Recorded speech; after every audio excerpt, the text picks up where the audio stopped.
मुरुड येथील सार्वजनिक बांधकाम विभागात कार्यरत असलेल्या कनिष्ठ अभियंता श्रद्धा दिलीप बोऱ्हाडे यांना 2,50,000 रुपयांची लाच स्वीकारताना लाचलुचपत प्रतिबंधक विभागानं रंगेहात पकडल्यानं शासकीय वर्तुळात खळबळ उडाली असून कार्यालयांमध्ये भीतीचं वातावरण निर्माण झालंय।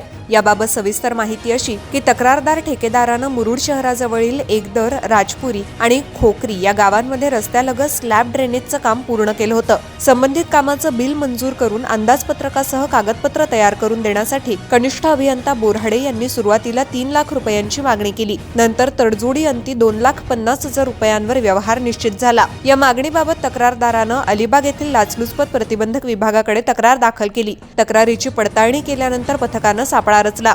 त्यानुसार मुरुड येथील सार्वजनिक बांधकाम विभागाच्या कार्यालयात तक्रारदाराकडून 2,50,000 रुपयांची लाच स्वीकारताना श्रद्धा बोऱ्हाडे यांना रंगेहात अटक करण्यात आली। ही कारवाई अलिबाग रायगड लाचलुचपत प्रतिबंधक विभागाच्या पोलीस उपअधीक्षक सरिता भोसले यांच्या मार्गदर्शनाखाली पोलीस निरीक्षक निशांत धनवडे, नारायण सरोदे तसंच विनोद जाधव, अरुण करकरे, महेश पाटील, सुमित पाटील, सचिन आरपाडकर, नवदीत नांदगावकर आणि मोनिका मोरे यांच्या पथकानं यशस्वीपणे पार पाडली। पुढील तपास पोलीस करत आहेत।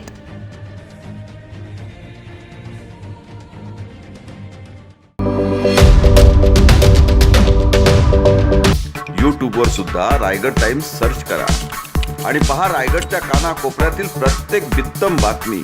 आणि हो, लगेच सबस्क्राइब बटनवर क्लिक करायला विसरू नका। रायगड टाइम्स, आपलं चॅनल, आपला आवाज।